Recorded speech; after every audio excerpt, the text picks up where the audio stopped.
Praise the Lord. आप सबको जय मसीह की। मैं परमेश्वर का धन्यवाद देता हूं आज की सुबह दिखाने के लिए।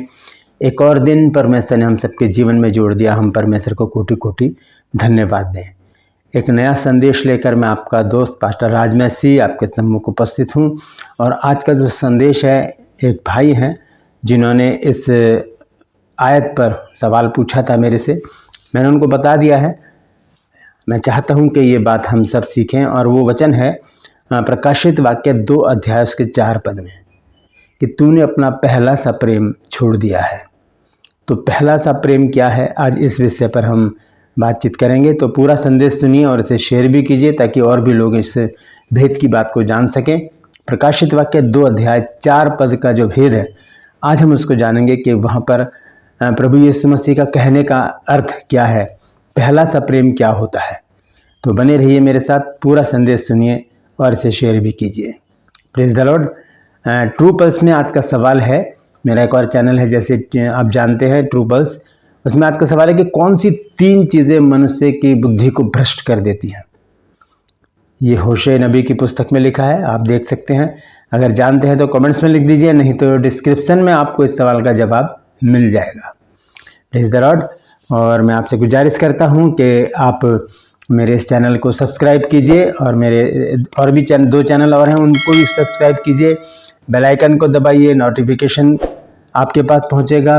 बिना व्यवधान के आपके पास नई वीडियो पहुंच जाएगी, नई जानकारी आपके पास पहुंच जाएगी। तो ज़रूर सब्सक्राइब करें, बेल आइकन को दबाएं और लोगों को भी बताएं इस चैनल के बारे में, क्योंकि लगभग 75,000 सब्सक्राइबर हो चुके हैं और मेरा जो टारगेट है वो 1 लाख का है। तो आप ज़रूर इसे लोगों को बताएं इस चैनल पर, क्योंकि यहाँ पर सच को फैलाने की ज़िद है। Praise the Lord.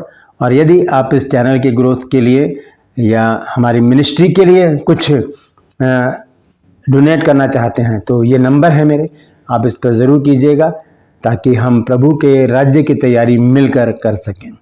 Praise the Lord. मैं आपसे एक गुजारिश और करता हूं, जैसे मैंने आपको बताया था कि परमेश्वर ने मुझे एक दर्शन दिया है और आज मैं उसका जिक्र आपसे करना चाहता हूं। उसके बाद हम ज़रूर आज के वचन में चलेंगे। और वो जो दर्शन है, जब मैं हॉस्पिटल में था, आईसीयू में था, 3 दिन के उपवास थे, क्योंकि मुझे ना तो खाना दिया गया था ना पानी दिया गया था। 3 दिन तक मैं बिना खाना पी और पानी के था। तब प्रभु यीशु मसीह ने मुझसे बातचीत की और मुझे एक प्रोजेक्ट दिया, और वो प्रोजेक्ट है एक हॉस्पिटल बनाने का। तो बहुत असंभव काम है मेरे लिए तो, लेकिन प्रभु के लिए कोई भी काम असंभव नहीं है। उस असंभव को संभव करने वाला प्रभु है, लेकिन उसके लिए सबसे पहले हमें इस ज़मीन की ज़रूरत पड़ेगी। मैं आपसे गुजारिश करता हूँ इस टॉपिक को अपनी प्रार्थनाओं में रखिएगा। और यदि आप में से किसी के पास ऐसी ज़मीन है दिल्ली या NCR में जो आप डोनेट करना चाहते हैं या सस्ते दामों में देना चाहते हैं, तो ज़रूर हमें बताइए, मुझे मैसेज कीजिए इसी नंबर पर। ये दोनों नंबर मेरे हैं और इन नंबर पर आप मुझे मैसेज कीजिए कि आप हमारी हेल्प करना चाहते हैं, क्योंकि ज़मीन होगी तभी हम ज़मीन पर लोन ले सकते हैं, पैसा ले सकते हैं, ताकि हम वहाँ पर परमेश्वर के कार्य को शुरू कर सकें। हो सकता है कि परमेश्वर के लोग खड़े हो जाएं और हमें लोन लेने की ज़रूरत ना पड़े। बड़ा काम है, मुश्किल काम है, असंभव काम है, लेकिन प्रभु के लिए कोई भी काम असंभव नहीं है। Praise the Lord. तो आइए एक छोटी सी प्रार्थना करके आज के इस वचन को हम शुरू करेंगे। प्रभु जी, मैं धन्यवाद देता हूँ आज की सुबह दिखाने के लिए और विनती करता हूँ प्रभु जी, आज के वचन को भी शेयर करने में मेरी मदद सहायता कर। मेरे होठों को, मेरे दिल दिमाग को छूकर ब्लेस कर। मेरी आत्मा और मेरा शरीर तेरे ही कब्जे में रहे, ताकि बोलने वाला मनुष्य नहीं बल्कि तेरा आत्मा हो। जो भी गुड़ भेद की बात इस वचन में छिपी है वो हम पे प्रकट करना। विनती करता हूँ प्रभु, जितने भी लोग इस वचन को देख रहे हैं, सुन रहे हैं, उन सब पर मैं तेरी आशीष बोलता हूँ। हर एक को आशीषित कर। हर एक की रोग, बीमारी, चिंता, परेशानी, दुख, तकलीफें, लड़ाई झगड़े, तफरके, मनमुटाव, बांझपन, कर्जा, नशा, बेरोजगारी, कमी घटिया और बुरी बीमारी, तलाक की समस्याएं हर एक घर से दूर कर दे प्रभु। और जो लोग घर से चले गए हैं, खो गए हैं प्रभु, उन्हें लौटा कर लेकर आ, ताकि उन घरों में प्रभु आनंद मनाया जाए। धन्यवाद देता हूँ प्रभु, तूने मेरी प्रार्थना को सुन लिया। प्रभु यीशु के नाम से मांगते हैं, आमीन। Praise the Lord. तो आइए आज के संदेश को हम शुरू करेंगे। संदेश है प्रकाशित वाक्य 2 अध्याय और उसके 4 पद में देखेंगे क्या लिखा है। यहाँ पर वो बात है जो प्रभु यीशु मसीह ने यूहन्ना से कहा, और ये वचन हम सबके लिए है। 2 अध्याय 4 पद यहाँ लिखा है, पर मुझे तेरे विरुद्ध ये कहना है कि तूने अपना पहला सा प्रेम छोड़ दिया है। पर मुझे तेरे विरुद्ध ये कहना है कि तूने अपना पहला सा प्रेम छोड़ दिया है।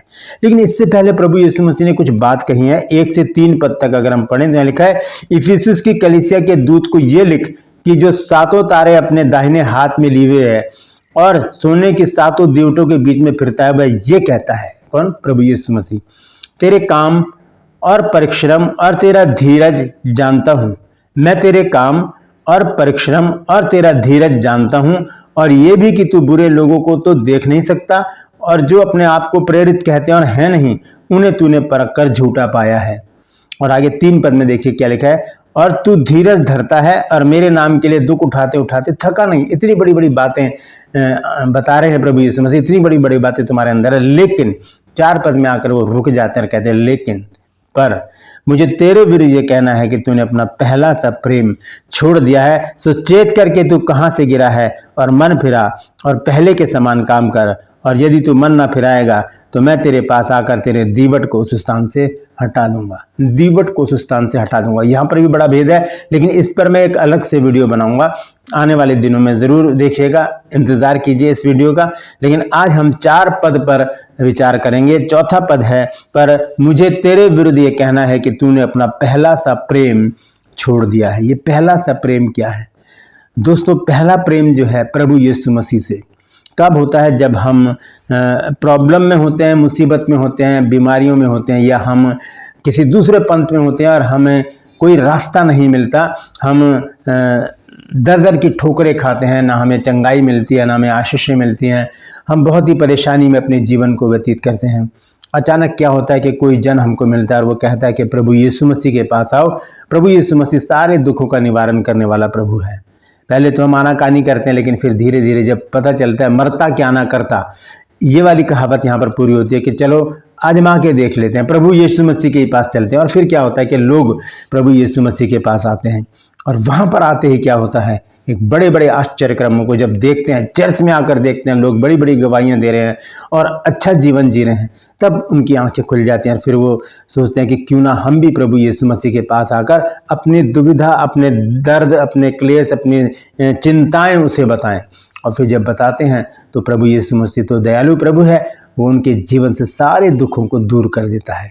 यहाँ से क्या होता है, हमारा विश्वास बढ़ना शुरू हो जाता है और हम रेगुलर चर्च आते हैं और परमेश्वर के लोगों से मिलना शुरू कर देते हैं। धीरे धीरे धीरे वो घनिष्ठता बढ़ती चली जाती है, परमेश्वर के लोगों से भी और प्रभु यीशु मसीह से भी।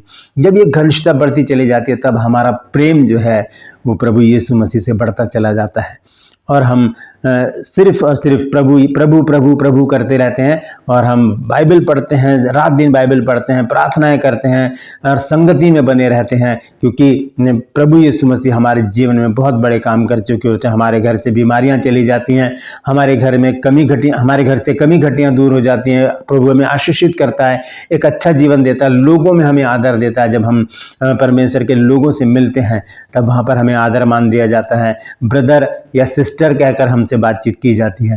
तो ये चीज़ देखकर क्या होता है, हमारे मन में प्रभु के प्रति और प्रेम बढ़ता चला जाता है। फिर एक प्रक्रिया आती है और वो है बपतिस्मे की। पास्टर जी से हम लोग बात करते हैं कि पास्टर जी हमें बपतिस्मा दिला दीजिए, हमें बपतिस्मा दे दीजिए। तब पास्टर जी क्या करते हैं, उनको शिक्षा देते हैं बपतिस्मे की, और उसके बाद जब उनका बपतिस्मा हो जाता है, उसके बाद वो फिर प्रभु में आगे बढ़ने शुरू हो जाते हैं। दोस्तों, ये बपतिस्मा ही पहला प्रेम है।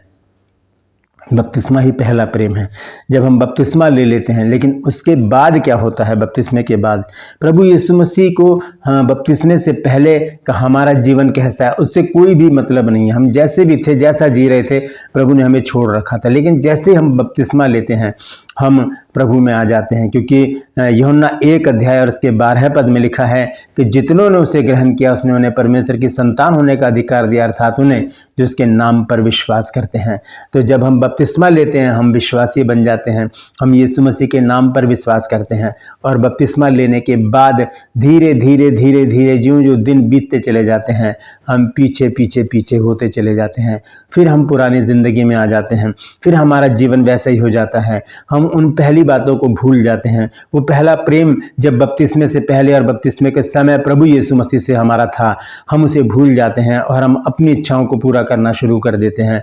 हम उसी पुरानी ज़िंदगी में आ जाते हैं। हम नशे में, गाली में, व्यभिचार में, झगड़ों में, इन्हीं में लिप्त हो जाते हैं और धीरे धीरे हमारा आत्मिक जीवन खराब होता चला जाता है। लेकिन फिर भी हम चर्च तो जाते ही हैं, परमेश्वर के लोगों से भी मिलते हैं। बहुत सारी बातें हमारे जीवन में ऐसी होती हैं जो प्रभु को पसंद होती हैं, जैसे कि अभी मैंने प्रकाशित वाक्य 2 अध्याय के 1 से 3 पद में पढ़ा है। प्रभु कह रहा है कि मैं जानता हूं कि तू ये सब बातें सहन नहीं कर सकता। वो हमारे अंदर भी होती है, लेकिन वो पहला प्रेम कहाँ चला गया? बपतिस्मे से पहले का प्रेम था, एक ललक थी हमारे अंदर कि बस किसी तरह से हम चर्च जाएं, किसी तरह से हम बाइबल पढ़ें। बस बाइबल पढ़ते पढ़ते पढ़ते हम बहुत कुछ सीख जाते हैं और जब बपतिस्मा ले लेते हैं उसके बाद हम सोचते हैं कि सब कुछ पूरा हो गया, लेकिन वही सब कुछ पूरा नहीं होता। बपतिस्मा लेने के बाद का जीवन हमारा परमेश्वर को ग्रहण योग्य होता है। गलातियों 3 अध्याय और उसके 27 पद में लिखा है कि तुम में से जितनों ने मसीह में बपतिस्मा लिया है उन्होंने मसीह को पहन लिया है। दोस्तों, बपतिस्मा जब हम लेते हैं तो यीशु मसीह को पहन लेते हैं और फिर यीशु मसीह को जब पहन लेते हैं हम, तब परमेश्वर को कौन नज़र आता है? यीशु मसीह नज़र आता है।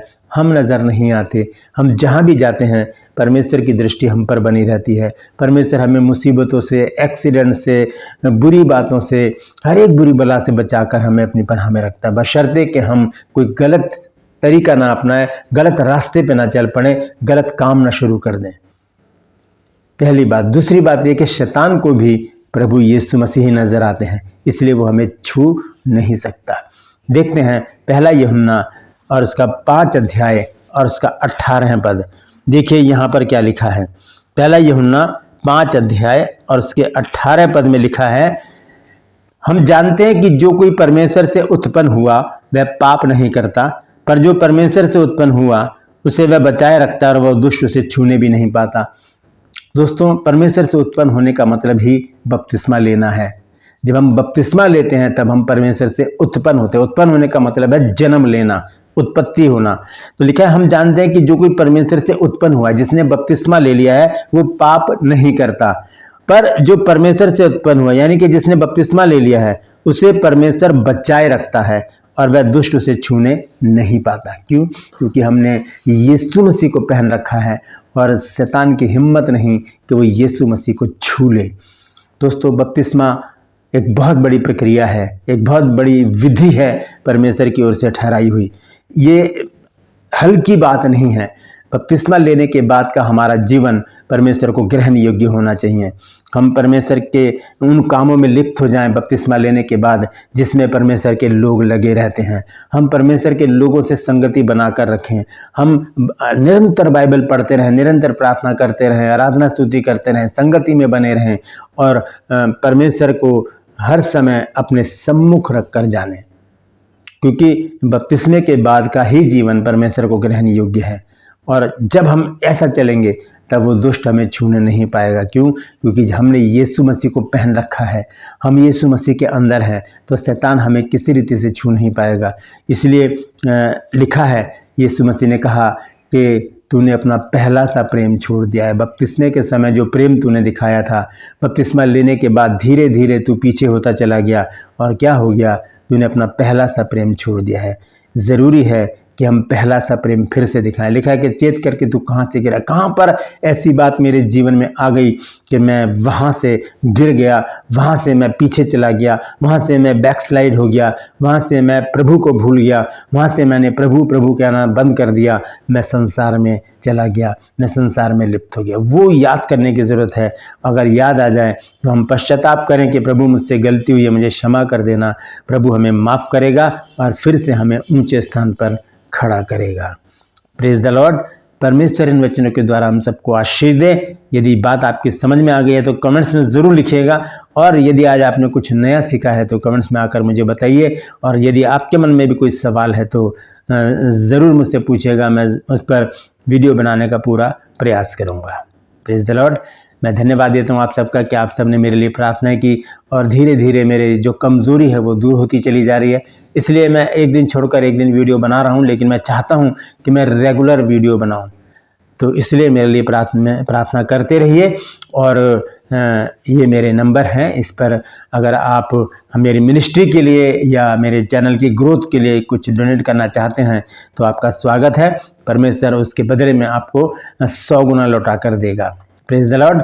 और जैसे कि मैंने आपको बताया, मेरा एक दर्शन है जो हॉस्पिटल में परमेश्वर ने मुझे दिया था, एक हॉस्पिटल बनाने का, तो उसके लिए हमें ज़मीन की ज़रूरत है। यदि आपके पास ऐसी कोई ज़मीन पड़ी है जो बेकार है या आपके काम की नहीं है, आप हमें डोनेट कर सकते हैं या कम से कम पैसे में हमें वो दे सकते हैं, क्योंकि सबसे पहले हमें ज़मीन की ज़रूरत पड़ेगी। लेकिन वो ज़मीन कृषि रहित होनी चाहिए, वहाँ पर खेती बाड़ी नहीं होनी चाहिए, क्योंकि हॉस्पिटल ऐसी ज़मीन पर नहीं बनाया जाता है जहाँ पर खेती बाड़ी होती है। तो ध्यान रखिएगा, हमें बड़ी ज़मीन चाहिए, बड़ा हॉस्पिटल बनाना है, लगभग 100 बेड का हॉस्पिटल बनाना है। परमेश्वर ने मुझे कहा है, मैं जानता हूँ कि परमेश्वर आपके मन में ज़रूर डालेगा, तो ज़रूर इस ओर हाथ बढ़ाइए। और लेकिन इस विषय को, इस टॉपिक को प्रार्थना में ज़रूर रखिएगा, क्योंकि प्रार्थना से ही बड़े बड़े पहाड़ हटा दिए जाते हैं। Praise the Lord. तो ध्यान रखिएगा, ज़मीन की ज़रूरत है सबसे पहले, उसके बाद आगे की प्रक्रिया हम शुरू करेंगे। ट्रू पल्स में आज का सवाल है कि कौन सी 3 चीज़ें मनुष्य की बुद्धि को भ्रष्ट कर देती हैं। होशे नबी की पुस्तक में लिखा है। यदि जानते हैं तो कमेंट्स में लिख दीजिए, नहीं तो डिस्क्रिप्शन में आपको इस सवाल का जवाब मिल जाएगा। मैं आपसे गुजारिश करता हूँ, मेरे इन चैनल्स को सब्सक्राइब कीजिए, बेल आइकन को दबाइए ताकि नोटिफिकेशन आपके पास पहुँचे, नया वीडियो, नई जानकारी बिना व्यवधान के आपके पास पहुँच जाए। मेरे वीडियोस को लाइक कीजिए और शेयर कीजिए, और कमेंट्स बॉक्स में आकर मुझसे ज़रूर बातचीत कीजिए। Praise the Lord. आज के लिए बस इतना ही, फिर मिलूंगा एक नए संदेश के साथ, एक नया वीडियो लेकर। तब तक के लिए मुझे इजाज़त दीजिए, लेकिन अपना और अपनों का ख्याल रखिए, और जो मेरा दर्शन है उसमें मेरा साथ देने का प्रयास कीजिए, क्योंकि जब हम मिल के काम करेंगे तो ज़रूर वो काम पूरा होगा। Praise the Lord. परमेश्वर आप सबको आशीष दे।